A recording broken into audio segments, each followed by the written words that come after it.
Back to news. ఏపీలోని పలు ప్రాంతాల్లో భారీ వర్షాలు కురుస్తున్నాయి. వర్షాలతో వాగులు వంకలు పొంగి పొర్లుతున్నాయి. రామచంద్రపురం వద్ద రాజమహేంద్రవరం వద్ద గోదావరి ఉధృతి పెరిగింది. ధవళేశ్వరం కాటన్ బ్యారేజ్ వద్ద నీటి మట్టం 10.8 అడుగులకు చేరుకుంది. దీంతో సముద్రంలోకి 3,50,000 క్యూసెక్కులకు పైగా నీటిని విడుదల చేస్తున్నారు అధికారులు. ఉమ్మడి తూర్పు గోదావరి జిల్లాలోని రాజమహేంద్రవరం, రాజానగరం, అనపర్తి, మండపేట, కొత్తపేట, పి గన్నవరం, అమలాపురం నియోజకవర్గాల్లో వర్షం కురుస్తోంది. దీంతో అక్కడ 7,000 ఎకరాల్లో పొలాలు నీట మునిగాయి.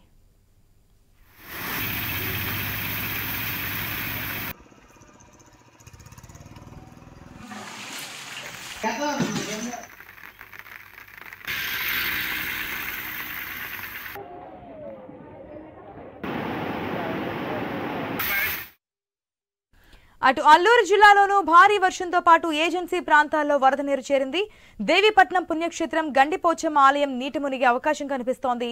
దీంతో ముందు జాగ్రత్త చర్యగా పాపికొండలో విహారయాత్ర నిలిపివేశారు అధికారులు.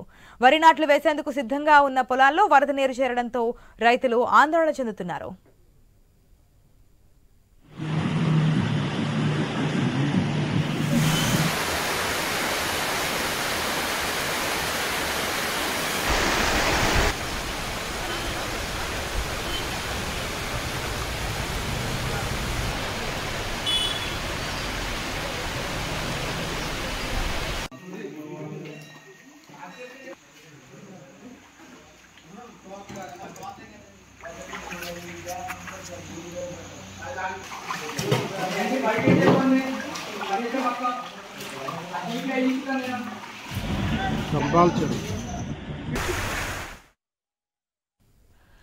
ఏపీలోని పలు ప్రాంతాల్లో భారీ వర్షాలు కురుస్తున్నాయి. మనం విజువల్స్ చూస్తున్నాం. ఐ న్యూస్ స్క్రీన్ మీద మనకి 3 విండోస్ కనిపిస్తున్నాయి. ఒకటి వాగులు వంకలు ఏ విధంగా పొంగి పొర్లుతున్నాయి అనేది, రెండోది మనకి గండిపోచమ్మ ఆలయం వద్ద ఉన్నటువంటి సిచ్యువేషన్ మనకు చూస్తున్నాం. దాదాపుగా అమ్మవారి విగ్రహం సగం వరకు కూడా వాటర్ నిలిచిపోయినటువంటి పరిస్థితులు మనకు కనిపిస్తున్నాయి. ఆలయం లోపలికి కూడా వాటర్ వచ్చేసాయి. గండిపోచమ్మ ఆలయం వద్ద పరిస్థితులు ఏ విధంగా ఉన్నాయి కూడా మనం క్లియర్గా స్క్రీన్లో చూస్తున్నాం.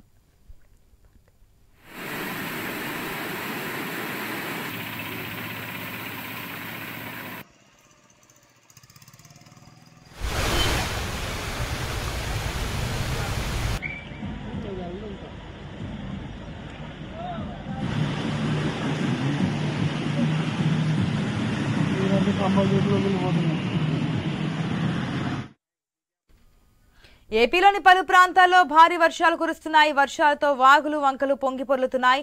రాజమహేంద్రవరం వద్ద గోదావరి ఉధృతి పెరిగింది. ధవళేశ్వరం కాటన్ బ్యారేజ్ వద్ద నీటి మట్టం 10.8 అడుగులకు చేరుకుంది. దీంతో సముద్రంలోకి 3,50,000 క్యూసెక్కులకు పైగా నీటిని విడుదల చేస్తున్నారు అధికారులు. పూర్తి అప్డేట్స్ మా ప్రతినిధి గణేష్ ద్వారా తెలుసుకుందాం. Good morning Ganesh. మనం చూస్తున్నాం తూర్పుగోదావరి జిల్లాలో ఉన్నటువంటి సిచ్యువేషన్, అదేవిధంగా గండిపోచమ్మ టెంపుల్ వద్ద ఉన్నటువంటి పరిస్థితులు. దాదాపుగా రోడ్లన్నీ కూడా చిన్నపాటి కాలువలను తలపిస్తూ ఉన్నాయి, చెరువులను తలపిస్తున్నటువంటి సిచ్యువేషన్స్. బైకులు కూడా సగం వరకు వాటర్లోనే మునిగిపోయినటువంటి పరిస్థితులు, కాలువలకి గంటలు పడుతున్నాయి. సో ఎటువంటి జాగ్రత్త చర్యలు తీసుకుంటున్నారు అధికారులు? లోతట్టు ప్రాంతాల్లో ఉన్నటువంటి వారిని సురక్షిత ప్రాంతాలు తరలిస్తున్నారా? ఇంకా రానున్న రోజుల్లో కూడా వర్షం కురిసే ఛాన్సెస్ ఉన్నాయి కాబట్టి. అంటే అల్పపీడన ప్రభావంతో ఆంధ్రప్రదేశ్ తో పాటు ఇతర రాష్ట్రాల్లో కురుస్తున్నటువంటి వర్షాలతో గోదావరి నది వరద అయితే పోటెత్తడం జరిగింది. ముఖ్యంగా శ్రీలేరు నుంచి ఎక్కువగా వరద నీరు అనేది గోదావరికి పోటెత్తుతోంది. 3 లక్షలకు పైగానే వరద నీరు గోదావరికి వచ్చి చేరుతుండడంతో ధవళేశ్వరం బ్యారేజ్ నుంచి 3,43,000 క్యూసెక్ల నీటిని దిగువ ప్రాంతానికి విడుదల చేస్తూ ఉన్నారు. సాధారణంగా 10 లక్షలకు పైగా క్యూసెక్ల నీరు వస్తే గోదావరి వరద ప్రవాహానికి మొదటి ప్రమాద హెచ్చరిక జారీ చేయడం జరుగుతుంది. అయితే తూర్పుగోదావరి జిల్లా కలెక్టర్ గాని ఇరిగేషన్ శాఖ అధికారులు చెప్పినటువంటి అంశాల ప్రకారం వస్తున్నటువంటి వర్షం సాధారణమైందే.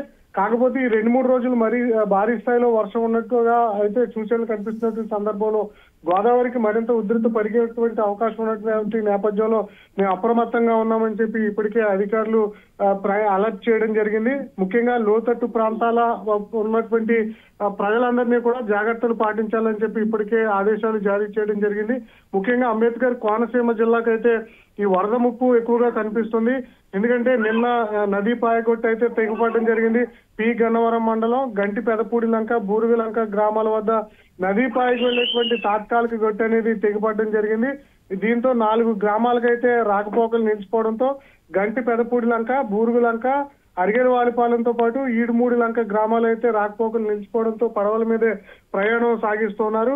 ఆ గ్రామాల ప్రజలకైతే అధికారులు ముందస్తు చర్యలు చేపట్టినా కూడా ఇక్కడ గట్టు తెగడంతో కొంత సమస్య ఏర్పడడం జరిగింది. వారిని సురక్షిత ప్రాంతాలకు ఇప్పటికే తరలించడం జరిగింది. మరోవైపు మనం చూస్తున్న అల్లూరి సీతారాం జిల్లాలో కూడా ఇక్కడ గండిపోచమ్మ ఆలయం అనేది ప్రముఖ దేవాలయం. ఇక్కడ ఇప్పుడు కూడా వరదలు వచ్చినప్పుడు ఆలయం మునిగిపోవడం పరిపాటిగా మారింది. ఇప్పుడు కూడా వస్తున్నటువంటి వరదలతో ఆలయం అమ్మవారి విగ్రహానికి అయితే వరద నీరు తాకడం జరిగింది. దీంతో భక్తులకు దర్శనాలు అయితే నిలిపివేస్తూ ఆదేశాలు ఇచ్చారు.